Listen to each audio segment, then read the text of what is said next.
Major ডালিম বলছি, এখন হতে সারা দেশে সামরিক আইন জারি করা হলো। ইতিহাসে কয়েকভাবেই তিনি আখ্যায়িত, তবে তাকে সবাই চেনে মেজর ডালিম হিসেবে।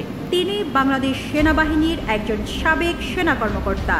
অভিযোগ ছিল 1975 সালের 15 আগস্ট বাংলাদেশের তৎকালীন রাষ্ট্রপতি শেখ মুজিবুর রহমানকে সপরিবারে হত্যার সঙ্গে তিনি জড়িত ছিলেন।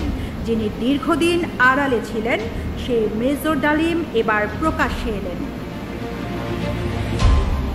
সাংবাদিক ইলিয়াস হোসেনের চ্যানেলে বিশেষ লাইভে যুক্ত হন বীর মুক্তিযোদ্ধা লেফটেন্যান্ট কর্নেল অবসরপ্রাপ্ত শরীফুল হক ডালিম বীর বিক্রম।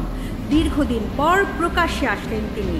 লাইভে এসে মেজর ডালিম বলেন, শেখ মুজিবের জুলুমের মাত্রা এতটাই বেড়ে গিয়েছিল, মানুষ খোদার কাছে মুক্তি চাচ্ছিল তার জুলুমের অবসানের জন্য। তার আগে ইলিয়াস হোসেন এক ফেসবুক স্ট্যাটাসে এই সাক্ষাৎকারের ইঙ্গিত দিয়েছিলেন। তিনি লিখেছিলেন, রোববার রাতে ইতিহাসের সাক্ষী হতে যাচ্ছি, সারা জীবন তার অপেক্ষায় ছিলাম।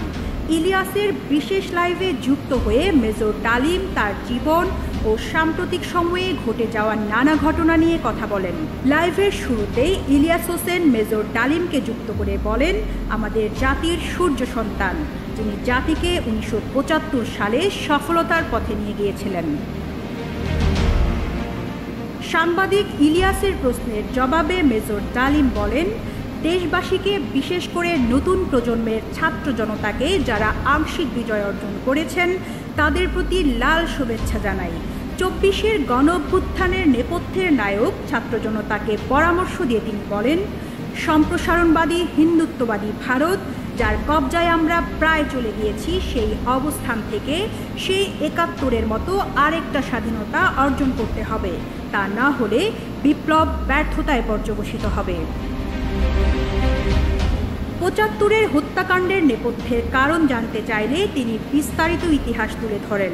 মেজর ডালিম বলেন, খুবই স্পর্শকাতর প্রশ্ন, নিজের বাদ্য নিজে বাজানো যায় না। প্রথম কথা, 15 আগস্ট কোনো বিচ্ছিন্ন ঘটনা নয়, এটার সূত্রপাত হয় মুক্তিযুদ্ধ চলাকালীন অবস্থায়।